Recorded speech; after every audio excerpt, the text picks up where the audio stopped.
Ya, Anda masih menyaksikan Bond Report bersama saya Syafina Nasyar dan juga Direktur Utama Bapak Arief Mulyadi dari PNM. Pak, kita lanjutkan kembali. Berbicara masih tentang women empowerment atau pemberdayaan perempuan melalui Bond ini. Kelompok perempuan prasejahtera yang selama ini mendapatkan dukungan dari PNM secara umum berada di sektor produktif mana saja? Kalau Bapak kan tadi sebenarnya menjabarkan dari kelas medium ke sampai miskin ekstrim begitu ya Pak ya. Dan khusus pelaku usaha di bidang perdagangan, seberapa jauh juga tingkat kesuksesan mereka bisa menembus pasar global? Mungkin kita pecah satu-satu Pak, dari perempuan dan UMKM. Yang pertama, tadi karena yang kami sasar adalah perempuan miskin, miskin ekstrim, miskin dan rentan miskin.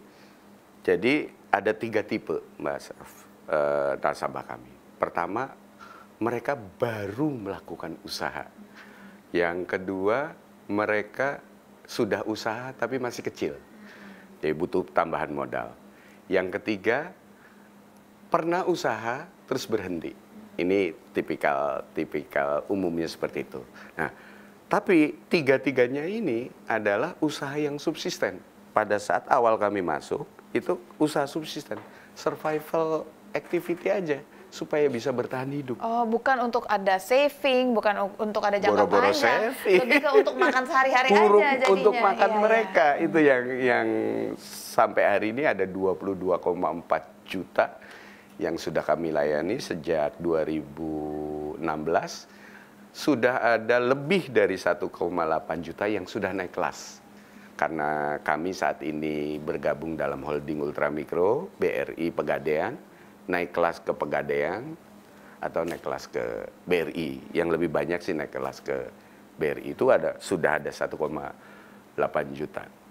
Nah, berangkat dari situ, dari awal kami tidak mematok mengharuskan mereka melakukan usaha apa. Jadi lakukan apapun yang mereka bisa lakukan, yang penting hasilkan cuan. Karena harus mengembalikan pembiayaannya pada kami. Nilainya juga nggak terlalu banyak, Pak Saf. Per hari ini rata-rata plafon hanya 4,4 juta per orang. Per orang. Per tahun. Biasanya per tahun. Ada juga yang per 2 tahun. Kalau yang sudah di atas 10 juta supaya mereka lebih ringan ngangsur, kita buat 2 tahun. Rata-rata outstandingnya hanya 3,1 juta. Receh. Tapi tersebar. Nah, kalau ditanya, kalau hasil inventarisirnya, ya lebih banyak di perdagangan memang. Di perdagangan. Karena yang menyangkut kebutuhan lingkungannya, yang bisa diserap oleh pasar setempat, bisa produktif menghasilkan produktivitas lah, dan bisa mengembalikan ke kami. Tapi di luar itu juga udah banyak. Sekarang kami lebih intens membina, karena kan bisa berubah-berubah tuh yang orang di paling bawah. Ini udah masuk tahun ke-10. Bisa jadi yang sudah 10 tahun jadi nasabah kami, mungkin sudah banyak yang sudah 3 atau 4 kali berubah usahanya. Yang konsisten beberapa sudah masuk pasar ekspor juga. Sudah banyak. Ada yang di Makassar kemarin kebetulan tahun lalu kunjungan presiden bersama kami berdialog, sudah ekspor ke beberapa negara ASEAN. Ada yang sampai ke Timur Tengah dan sebagainya. Udah banyak. Dan yang ekonomi kreatif, batik atau apa, lewat dukungan kami bergabung dengan brand-brand ternama. Jadi ada sinergi usaha. Satu lagi mungkin saya bisa tambahkan, Mbak Saf. Ini kan mereka kepercayaan dirinya dalam melakukan usaha karena baru mulai kan sangat rendah di bawah. Kami buat per kelompok. Inilah bentuk rekayasa sosial yang kami lakukan supaya mereka lebih percaya diri. Ada sharing, ada yang saling ingatkan dalam kelompok. 15,8 juta per hari ini yang kami kelola, itu kami kelompokkan dalam 920.000 kelompok. Dan setiap minggu bertemu. Ada pertemuan angsuran sambil sharing, kalau kami insert pelatihan atau informasi, kami masukkan ke situ. Nah, 920.000 itu kami bagi dalam 4 hari seminggu. Jadi per hari ada ya hampir 270.000 kelompok bertemu. Kurang lebih 4 juta nasabah bertemu setiap hari. Oke, berarti memang rutin dilakukan, tidak hanya terlepas dari pembiayaan, tetapi juga pembinaan itu dilakukan. Itu salah satu bentuknya. Kalau ini mitigasi resiko yang kami blended dengan aktivitas pemberdayaan. Tadi ya rekayasa sosial kecil-kecilan lah, Mas. Karena kalau kami tidak lakukan itu, kualitas pembiayaan kami nggak akan bisa terjaga dengan baik. Satu. Kedua, ya implikasinya investor, kreditur nggak percaya sama kami. Iya, betul. Ya.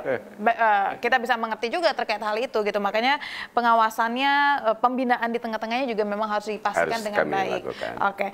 Terkait Orange Bond ini, Pak, untuk distribusi dananya yang sudah dihimpun pada tahap 1 ini, sistemnya akan seperti apa, Pak? Pembagiannya akan seperti apa prosesnya? 100% kami salurkan untuk pembiayaan PNM Mekar ini. Karena terkait perempuan, untuk perempuan dan pemberdayaan perempuan. Jadi 100% kami salurkan untuk produk di kami bernama ini. Mekar, PNM Mekar. PNM Membina Ekonomi Keluarga Sejahtera. Pembiayaan individual tapi dilakukan secara berkelompok. Sebulan itu rata-rata penyaluran Mekar itu antara 6 sampai 8 triliun. Jadi kalau kemarin di awal kami isu 2,75 triliun, ya cuma berapa minggu habis. Iya, itu baru berapa minggu berarti ya Pak, belum sampai full 1 bulan sebetulnya. Iya Pak, berbicara tentang ekspansi, kira-kira ke depannya strategi apa yang akan dilakukan oleh PNM untuk mengelola resiko pembiayaan? Oke, ya ini terus terang 2 tahun belakangan ini, terakhir ini 2024-2025 kami tidak terlalu ekspansif, karena yang dikelola pun sudah di atas 15 juta. Kita coba tingkatkan edit value mereka dengan meningkatkan intensitas pemberdayaan. Salah satu ukurannya peningkatan plafon. Sudah di atas 50%, ada 54% yang plafonnya sudah meningkat jauh. Kalau di awal rata 3 jutaan, sekarang naik barengan lagi 4 juta, 5 juta, atau kalau yang super dalam kelompok itu bisa naik lebih, itu yang paling tinggi sekarang ada di angka 12 juta. Start dari yang kalau 10 tahun yang lalu malah startnya kita 2 juta per pembiayaan apa. Nah, ini kami coba mulai establishing, tetap ada akuisisi, tapi tidak terlalu progresif, karena kami harus menjaga. Bayangin, kalau setiap tahun ada yang naik kelas kan nasabah kami nyusut. Yang lalu sudah 1,8 juta, ini akan terus naik kelas yang lain, kami tetap ada akuisisi baru. Dan akuisisi baru ini juga bagian dari pelaksanaan tugas kami. Perluasan akses dan kesempatan masyarakat untuk mendapatkan pembiayaan untuk produktif. Kedepannya Pak, ada lagi nggak Pak rencana untuk bisa melakukan atau merilis instrumen baru bersama dengan PNM Investment Management Pak, biar lebih untuk produk-produk derivatif sih Pak sebenarnya, dengan underlying aset berupa Orange Bond yang mungkin akan dirilis PNM? Salah satunya itu, nanti setiap bond atau sukuk yang kami terbitkan dibuat produk-produk produktif oleh PNM Investment Management, salah satu anak usaha kami. Kami punya 2 anak usaha, PNM Venture Capital dan PNM Investment Management. Nah, kita juga sudah mulai dorong, baru kemarin di launching ada produk endowment fund. Tadi mempertemukan antara Wall Street dengan Backstreet. Endowment fund ini kan memberi kesempatan para investor, uangnya dia investasikan, mulai dari 100% margin atau gainnya dia serahkan ke sosial, atau 50%, atau tetap seperti biasa. Itu sudah kita terbitkan. Baru saya belum update lagi. Berarti itu jatuhnya Orange Bond yang kedua, Pak? Bukan. Jadi produk reksadana endowment fund-nya PNMIM. Iya. Kalau Orange Bond yang kedua Ya ini sambil promo nggak apa-apa ya Mas. Insya Allah akhir September atau Oktober ini kami terbitkan sekitar 2 triliun. Ada beberapa dari asing udah siap. Kenapa? Karena dengan karena ada M-nya ada M-nya ini. Iya, apalagi sekarang kan memang masyarakat bukan hanya investor saja, tapi masyarakat secara general juga sudah terbuka pikirannya terkait untuk sosial, itu, kepedulian dan sosial. Nah, beberapa tahun terakhir banyak donor lembaga asing mau memberikan pembiayaan direct ke kami. Ada masalah di kami karena regulasi mengatur kami tidak boleh menerima pembiayaan atau hutang dengan denominasi di luar rupiah. Ya, mereka kesulitan untuk itu. Nah, sekarang kalau kita terbitkan bond atau sukuk dengan tema-tema tertentu, mereka bisa langsung direct ambil ke situ.